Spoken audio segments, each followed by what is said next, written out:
तो देश की बहस में हम बात कर रहे हैं वैक्सीन के ऊपर हो रही राजनीति की।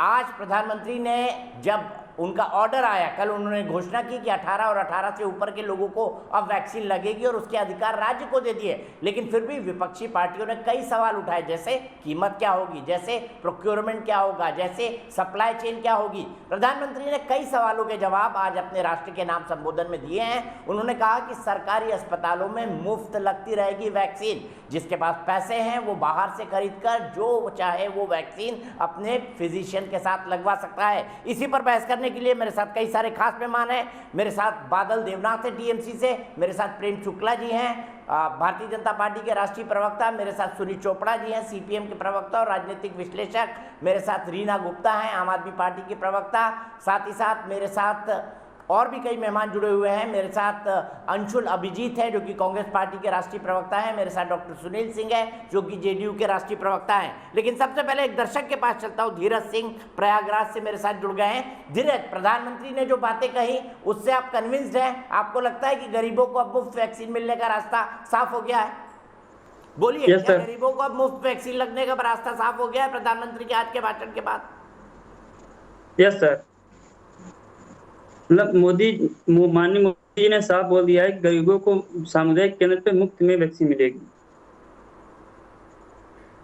हेलो, चलिए, बढ़िया बात धीरज, आपने कहा मोदी जी की बात को आप समझ पाए, बहुत अच्छी बात है। लेकिन आप जैसे युवाओं को भी कहा है कि घर में रहें, कोरोना प्रोटोकॉल का पालन करें, भूलिएगा मत। हमारी आपसे एक खास विनती है धीरज, आप इस बात को ध्यान रखें कि घर में रहें और संक्रमण से बचने की पूरी कोशिश करें। 2 गज की दूरी, मास्क है जरूरी, इसका जरूर पालन करें। सीधे मैं सबसे पहले चलूंगा सुनील चोपड़ा जी के पास और उसके बाद रीना गुप्ता जी के पास। सुनील चोपड़ा जी, आपसे जानना चाहता हूं, अब तो प्रधानमंत्री ने वैक्सीनेशन का पूरा प्लान रोल आउट कर दिया है, सबसे पहले आपसे जानना चाहता हूं, अब तो मेरे ख्याल से किसी तरह का कोई कंफ्यूजन रह नहीं गया जिन चीजों पर आपत्ति हो रही थी पहले। मैंने आपकी आवाज ढंग से सुनी नहीं, लेकिन मैं इतना बता सकता हूं कि मैंने प्रधानमंत्री का भाषण जरूर सुना है।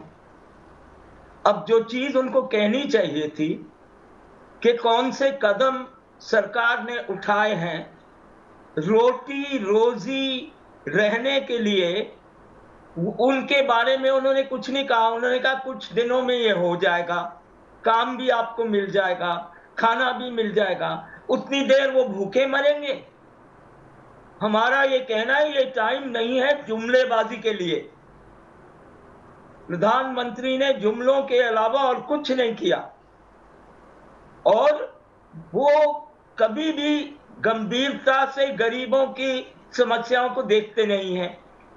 वादे दे देते हैं, आगे ये होगा, आगे वो होगा, इतने करोड़ होंगे, फिर बोलते हैं 18,000 मिलेंगे लेकिन हमें पहले वोट दे दो। ये क्या तरीका है? ये प्रधानमंत्री का तरीका है? बिल्कुल नहीं। मेरा ये कहना है प्रधानमंत्री को सत्य बोलना चाहिए और कुछ कदम उठाने चाहिए, नहीं तो ये सब मजदूर घर पहुंच जाएंगे। अगर आपने इनको फिर से चलाया तो आपको हिंदुस्तान की प्रधानमंत्री की गद्दी छोड़नी पड़ेगी। तो आपको खुश होना चाहिए भाई, नरेंद्र मोदी सत्ता से उतर जाए, यही तो आप चाहते हैं। अगर आप गरीबों के लिए कुछ नहीं कर सकते, ये गरीबों का देश है, आप कर क्या रहे हैं?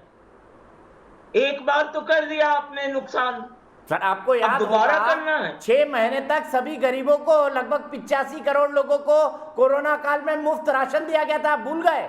वो दुनिया का सबसे बड़ा राशन डिस्ट्रीब्यूशन का कार्यक्रम था। प्रधानमंत्री के पास योजना होनी चाहिए।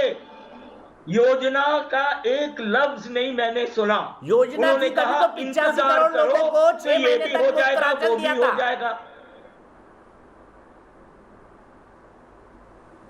अब सुनील चोपड़ा जी, आप जो है वो आलोचना के लिए आलोचना कर रहे हैं, लेकिन मैं रीना जी के पास जाऊंगा जहां पे महत्वपूर्ण सवाल दिल्ली के ऑक्सीजन सिलेंडर्स को लेकर है। रीना जी, हालात क्यों बने कि दिल्ली में ऑक्सीजन सिलेंडर्स की कमी हो गई है और क्या आप आश्वस्त कर सकती हैं कि कल दोपहर से ये कमी दूर होना शुरू हो जाएगी?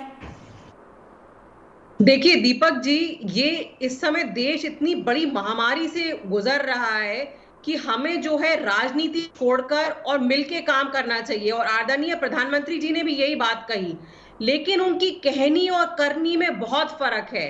वो एक बात अलग है कि आप टीवी पे आके बोल दीजिए सबको मिलके काम करना चाहिए, लेकिन उसके अलावा आपकी जो करनी है वो बिल्कुल विपरीत है। जो दिल्ली की ऑक्सीजन की सप्लाई थी वो दूसरे स्टेट्स में डाइवर्ट कर दी गई।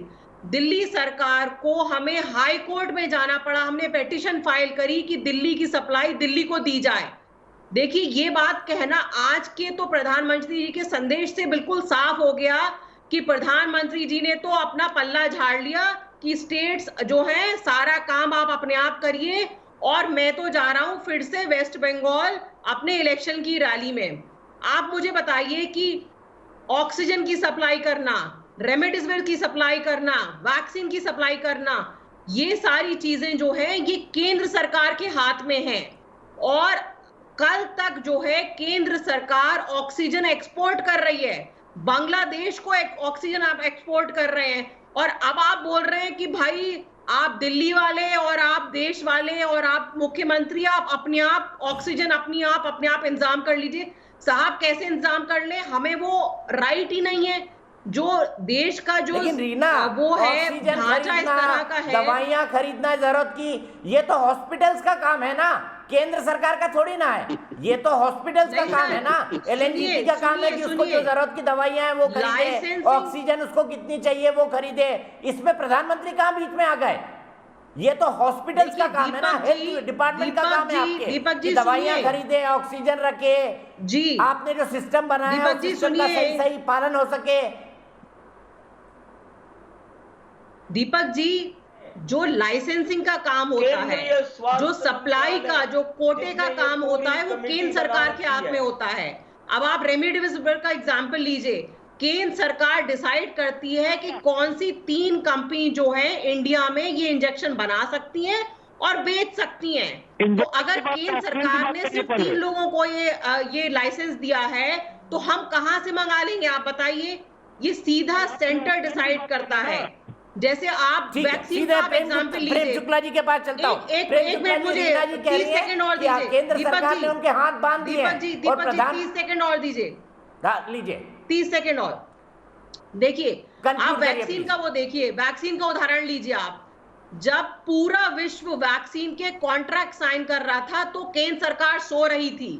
अब जब वैक्सीन की जो कंपनीज हैं जो वैक्सीन बनाती हैं, उन्होंने और देशों के साथ फॉरवर्ड कॉन्ट्रैक्ट साइन कर दिए। अब आप बोल रहे हैं स्टेट गवर्नमेंट को कि आप अपनी वैक्सीन खुद ऑर्गेनाइज करिए। सर कोई वैक्सीन कोई साबुन तेल नहीं है कि आज आपने ऑर्डर दिया 1 करोड़ वैक्सीन का, कल को कोई नई फैक्ट्री खड़ी हो जाएगी और 1 करोड़ वैक्सीन आ जाएंगी।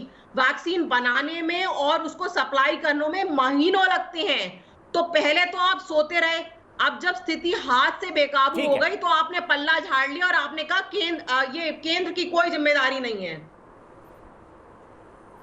ठीक है, मैं सीधे प्रेम शुक्ला जी के पास आपके सवाल लेता हूं। 3 चीजें हैं, ऑक्सीजन क्यों नहीं दी केंद्र सरकार ने, रेमडेसिविर क्यों नहीं दिया केंद्र सरकार ने, और वैक्सीन को लेकर सही कॉन्ट्रैक्ट क्यों नहीं किया केंद्र सरकार ने। ये 3 आरोप रीना जी ने आप पर लगाए हैं।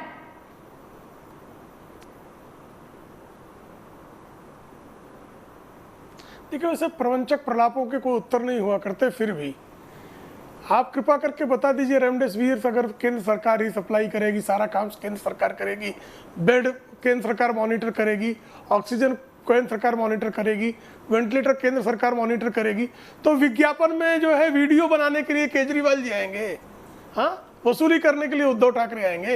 ये जिम्मेदारी दी हुई है। केंद्र सरकार ने ऑक्सीजन की मैपिंग के संदर्भ में बैठक ली और बाकायदा सारे राज्यों को आज से ऑक्सीजन की सप्लाई में जो जिसका हिस्सा है उसको सुनिश्चित करने का काम किया। और आज ऑक्सीजन के संदर्भ में आदरणीय प्रधानमंत्री जी ने स्पष्टता से अपना मत रखा है। और ऑक्सीजन कोई मुद्दा किसी को आपूर्ति में आप नीचे जो है वितरण में कोई कमियां करेंगे तो आपकी भी कुछ जिम्मेदारियां हैं। रेमडेसिविर आप किस फार्मा कंपनियों पर बैन लगा हुआ है कि राज्यों को सप्लाई मत करिए। कौन सा कानून है कि दिल्ली सरकार जो है रेमडेसिविर अपने अस्पतालों के लिए नहीं खरीद पाएगी, केंद्र सरकार से अनुमति लेनी पड़ेगी? कहाँ की बातें करते हैं, कुछ भी जो मन में आए वो बोले जाओ। अब इसके कोई उत्तर हो सकते हैं क्या? आप कृपा करके मुझे ठीक है, बताइए प्रेम वहाँ शुक्ला जी, बेड्स मुझे की जो यही जिम्मेदारी रुकना है पड़ेगा, बढ़ाने की, क्योंकि अफसोस केंद्र मेरे सरकार पास की वक्त जिम्मेदारी इतना है। कल फिर हम आप कोरोना के लॉकडाउन- मुद्दे को डिस्कस करेंगे, इसलिए हमारे पास बहुत वक्त होगा। आप में से कुछ चाहें तो फिर से आ सकते हैं, लेकिन चलते चलते मैं आपको बता दूं दर्शक हमारे क्या सोचते हैं वैक्सीनेशन के बारे में। आइए देख लेते हैं दर्शकों के जवाब क्या है। प्रदेश की बहस के 80% दर्शक सोचते हैं कि कोरोना वैक्सीनेशन का काम जो केंद्र सरकार और राज्य सरकारें चला रही हैं वो सही दिशा में है। फिलहाल एक ब्रेक।